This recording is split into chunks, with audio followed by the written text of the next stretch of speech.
ఎరువుల నియంత్రణ చట్టంపై డీలర్లకి, గ్రామ వ్యవసాయ సహాయకులకి ప్రకాశం జిల్లా మార్కాపురం పట్టణంలో స్థానిక ఎంపీడీఓ కార్యాలయం నందు వ్యవసాయ శాఖ సహాయ సంచాలకులు బాలాజీ నాయక్ ఆధ్వర్యంలో అవగాహన కార్యక్రమం నిర్వహించారు. ఈ సమావేశానికి ముఖ్య అతిథిగా సబ్ కలెక్టర్ వెంకట త్రివినాగ్ పాల్గొని మాట్లాడుతూ యూరియా ఎలాంటి కొరత లేదని, ప్రభుత్వం సూచించిన ధరలకే విక్రయించాలని, ఎవరైనా డీలర్లు గోడౌన్లో భద్రపరుచుకొని డిమాండ్ సృష్టిస్తే డీలర్షిప్ రద్దు చేసి వారిపై శాఖపరమైన చర్యలు తీసుకోవడం జరుగుతుందని హెచ్చరించారు. అలాగే గోతాలు మార్చి అమ్మడం జరుగుతోందని, అలాంటి వాటిపై రైతులు జాగ్రత్తగా ఉండాలని, ఖచ్చితంగా గోతాల మీద కేంద్ర ప్రభుత్వం ముద్ర ఉండే విధంగా చూసుకోవాలని సూచించారు.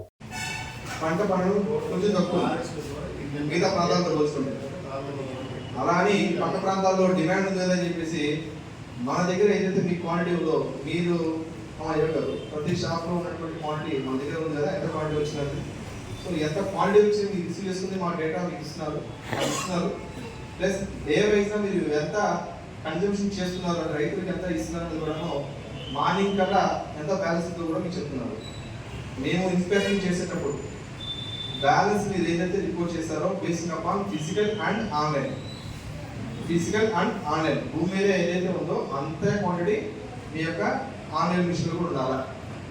అక్కడ ఏదైనా సరే డిఫరెన్సెస్ కనిపించినా ప్లస్ ఏదైనా సరే క్వాంటిటీని మీరు కానీ ఎక్కువ రేటింగ్ బయట పక్క మండలమో లేదా పక్క జిల్లాలో ఎక్కువగా డిమాండ్ ఉంది కాబట్టి నేను మీకు పంపించేస్తాను హై రేట్ తీసుకుని అని ఏదైనా ఇల్లీగల్ ఎగ్జామినేషన్ చేసినా తప్పకుండా యాక్షన్ తీసుకుంటాం.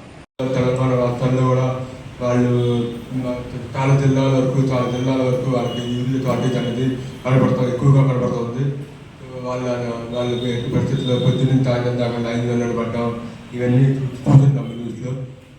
అదే మనకి మనం సిద్ధంగా ఉండాలని, మనకి ఎటువంటి కష్టాలు అలాంటి కష్టాలు రాకుండా ఉండడానికి మనం తీసుకోకుండా ఎప్పుడూ లేని విధంగా ఇంత ఫోకస్ గవర్నమెంట్ ఎందుకు చేస్తూ ఉన్నది అనేది మీరు ఆలోచించండి.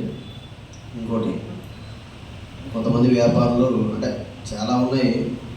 మనం రీసెంట్గా కొన్ని న్యూస్ల్లో ఇతర ప్లేసుల్లో యూరియా కొరతతోటి యూరియా కోసం అని చెప్పేసి లైన్లో నిల్చోవడం, లైన్లో నిల్చొని ఎక్కువసేపు నిల్చోలేక రైతులు కొంతమంది వాళ్ళ చెప్పులు, వాటర్ బాటిళ్ళు వేసుకుని